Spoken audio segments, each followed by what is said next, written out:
Welcome back to Tara na Pinoy, where we are talking about looking to your future and finding out how to make it better. These are people who have worked their whole lives and then are living on a measly little salary, a measly little stipend, on something that we cannot imagine ever living on ourselves. How can you stop something like that?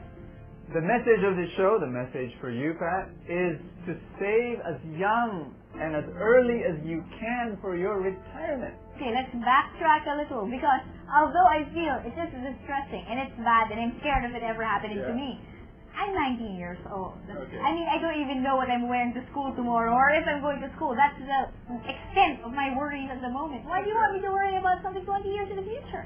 Because you and I, we determine our future, and our future is in our hands. You've got to accept that. If you do not plan for your future, someone else will, and some things will happen. Listen, Pat, how to become a millionaire? There are many ways. One is to become a nice, wonderful sikat na singer. I can't sing. Okay. The other is to be a super athlete, to be like Michael Jordan and to join the NBA or the tennis pros or whatever. I can't even run in a straight line, man. You can also become like Elvis Presley or, sing a great song hit and earn royalties from your CD. Nope, not gonna happen. Or you can save as early as you can a little bitty bit of money every month, and then you will become a millionaire. I mean, come on, man. Okay, an itsy-bitsy little amount. How big is an itsy-bitsy little amount? Let me give you an example. You're 19 years old. Let's say at the age of 20, you decide, okay, I'm going to save 500 pesos a month. Question, can you save 500 pesos a month? Well, I can if I try. 500 pesos a month. Tell the viewers, can you do it? I'm sure they can. Okay. The question is if they will want to. And I ask the same question. We ask the same question. Is there really that much of an impact putting aside $500 a month? There is. In fact, the key is the moment you receive your salary, the moment you receive your profit, the moment you receive your commission or your bonus, just make that decision. I'm going to set aside 10 to 20% of my income for my retirement. The first expense should not be utility bills, clothes, cars, whatever, food. It should be my retirement. That's the first expense. Pull it out. Set it aside. 500, let's say, my example is $500 a month. You can save much more. Can you save much more than 500? Okay. And then, for the next 20 years, okay, you decide that you continue to save 500 pesos a month for the next 20 years. So that makes you until 40 years old. Okay. When you're 40 years old, you decide, I'm going to go to China and be a missionary. Okay. Right. Now, of course, as a missionary, you might not be able to earn money, and therefore you may not be able to save money. So your saving stops at the age of 40. According to my calculations, if you save 500 pesos a month, okay, for 20 years, put it in an investment vehicle that will earn you 10% a year, okay? Stop at the age of 40. Do you know that when you come back to the Philippines and retire at the age of 71, do you know how much your savings will be? 10.3 million pesos. You're kidding. Do you want 10.3 million pesos? I want 10.3 million pesos. Who doesn't want 10.3 million pesos? Come on, man. It's just a matter of getting it. And I don't think I'm going to get it by putting aside $500 a month. It will happen. How's that going to happen? The magic of compounded interest. Oh, gee, wow. Did I get that?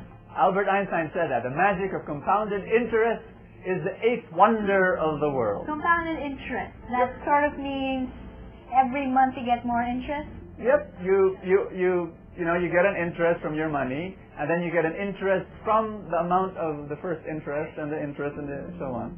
It's a bit, complicated, but it works. That's what most people understand. I get that. Okay, let's assume $500 this month. I put it aside. Yep. Where do I put it? Well, of course, you can start putting it in the bank. That's a safe place. But it cannot just be in the bank, because banks give low interest, from 1% to 3%, at the very most 5%.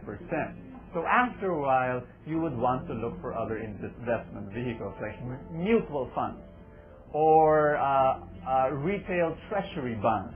See, I can feel those words flying over my head here. I don't get you, but I'm going to believe you.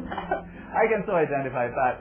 Friends, I also did not know any of these words before just a few years ago. Just did not know anything of them. But until I realized, wait a minute, Am I a steward of God's wealth? I mean, so many people, Pat, they say, let's just trust in God for my future. I'm not going to save any money. That's nice. He'll take care of you. That's right, but that's foolish because God wants you to be a steward of the wealth that He gives to you.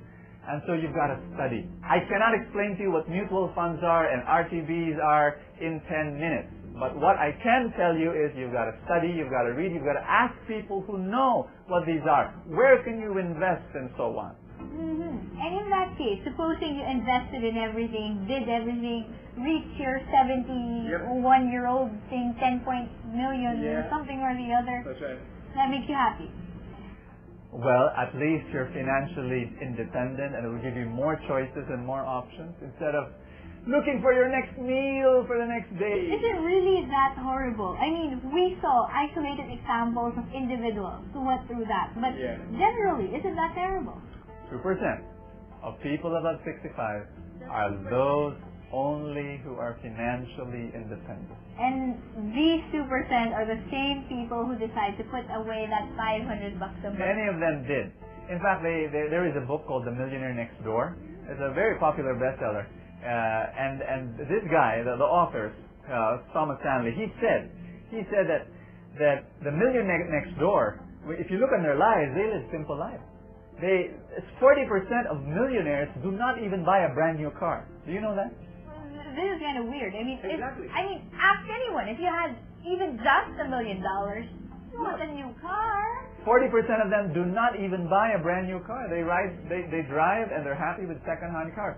Why? Because instead of spending much more than a brand new car, whatever the difference between the brand new car and the second-hand car, they put it and they save it for their retirement.